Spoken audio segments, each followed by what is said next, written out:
Raporti i kontrollit të lartë të shtetit për vitin 2025 nxjerr në pa një sër problematikash në funksionimin e shkollës së magjistraturës, të drejtuar nga Erben Rakipi, duke vënë theksin të mënyra organizimit të procesit mësimor dhe menaxhimi i burimeve financiare. Edhe pse në aspektin formal pasqyrat financiare paraqiten të rregullta dhe në përputhje me ligjin, auditimi evidenton devijime që ndikojnë drejt për drejt në eficiencën e institucionit. Një nga gjetjet kryesore lidhet me shpërndarjen e orëve mësimore, ku rezulton se pesha kryesore mbështetet e pedagogët e jashtëm. Sipas auditimit, raporti i parashikuar prej 35% për stafin e brendshëm dhe 65% për atë të jashtëm nuk është respektuar në mënyrë të balancuar, duke sjellë rritje të kostove për buxhetin e institucionit. Në praktik, kjo përkthehet në një varësi të lartë nga burimet e jashtme akademike, çka ngre pikpyetje mbi rolin dhe kapacitetet e stafit të brendshëm të shkollës. Një element që shton debat mbi këtë çështje është fakti se një pjesë e pedagogëve, të cilët janë të jashtëm, vijnë nga radhët e sistemit të drejtësisë, përfshirë edhe individ që nuk janë më aktiv në këtë sistem. Angazhimi i tyre në procesin e formimit të magjistratëve,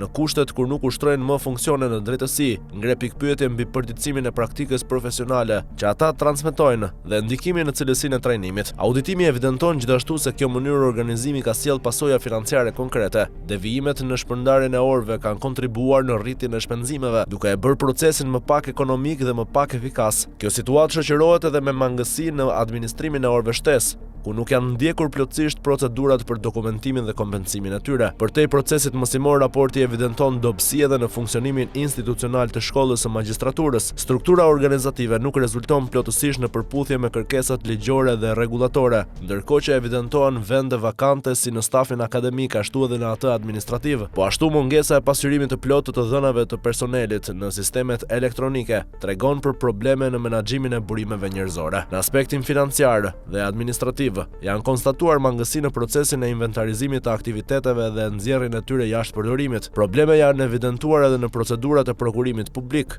ku auditimi ka identifikuar raste të copëzimit të fondeve për të shmangur procedurat konkurruese, ndryshime të kritereve gjatë procesit dhe mungesë të dokumentacionit të plot. Këto praktika kanë sjellë pasoja të drejtë për drejta financiare. Sipas raportit janë evidentuar efekte negative në administrimin e fondeve publike në vlerën totale rreth 1.34 milion lek, të lidhura me pagesa pa bazë të qartë ligjore dhe me procedura prokurimi të drejtë për drejta pa analizë të mjaftueshme të kostos dhe përfitimit. Një tjetër çështje e ngritur nga auditimi lidhet me mungesën e një baze të qartë ligjore për trajtimin financiar të organeve drejtuese kolegjiale, çka krijon paqartësi në menaxhimin e pagesave dhe përfitimeve në nivel drejtues. Në të rësi, gjetjet e KLSH-s sugjerojnë se pavarësisht korrekcisë formale të raportimit financiar, shkolla magjistraturës përballet me sfida serioze në organizimin e brendshëm dhe në përdorimin efektiv të fondeve publike. Varësia e lartë nga pedagogët e jashtëm dhe mungesa e një balancimi të qëndrueshëm me stafin e brendshëm mbetet një nga çështjet më të ndjeshme, me ndikim të drejtë për drejtë si në kosto ashtu edhe në cilësinë e formimit të magjistratëve.